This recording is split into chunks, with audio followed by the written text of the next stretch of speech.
एक साधु घाट किनारे अपना डेरा डाले हुए था।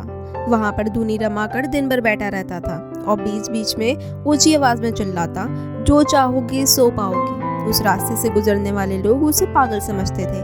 वे उसकी बात सुनकर अनसुना कर देते और जो सुनते वे उस पर हंसते थे। एक दिन एक बेरोजगार युवक उस रास्ते से गुजर रहा था। साधु के चिल्लाने की आवाज उसके कानों में भी पड़ी, जो चाहोगे सो पाओगे।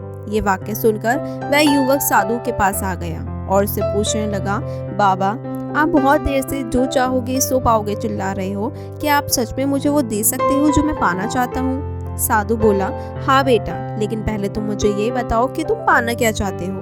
बाबा, मैं चाहता हूँ कि मैं एक दिन हीरो का बहुत बड़ा व्यापारी बनूं। क्या आप मेरी इच्छा पूरी कर सकते हो? बिल्कुल बेटा, मैं तुम्हें एक हीरा और एक मोती देता हूँ, उससे तुम जितने चाहे हीरे मोती बना लेना। साधु की ये बात सुनकर युवक की आंखों में आशा की एक ज्योति चमक उठी। फिर साधु ने उससे अपने दोनों हथेलियां आगे बढ़ाने को कहा। युवक ने अपनी हथेलियां साधु के सामने कर दी।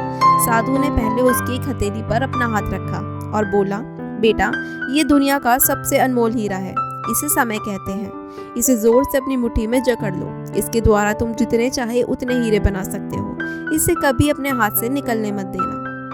फिर साधु ने अपना दूसरा हाथ युवक के दूसरी हथेली पर रखकर कहा, बेटा, ये दुनिया का सबसे कीमती मोती है, इसे धैर्य कहते हैं। जब किसी कार्य में समय लगने के बाद भी उचित परिणाम प्राप्त ना हो तो इस धैर्य नामक मोती को धारण कर लेना। यदि ये मोती तुम्हारे पास है तो तुम दुनिया में जो चाहोगे वो हासिल कर सकते हो। युवक ने ध्यान से साधु की बात सुनी और उन्हें धन्यवाद कर वहां से चल पड़ा। उसे सफलता प्राप्त के 2 गुरु मंत्र मिल गए थे। उसने निश्चय किया कि वह कभी अपना समय व्यर्थ नहीं गवाएगा और सदा धैर्य से काम लेगा। कुछ समय बाद उसने हीरो के एक बड़े व्यापारी के यहाँ काम करना प्रारंभ कर दिया। कुछ वर्ष तक वह दिल लगाकर व्यवसाय का हर गुण सीखता रहा और एक दिन उसने अपनी मेहनत और लगन से अपना सपना साकार करते हुए हीरे का बहुत बड़ा व्यापारी बन गया।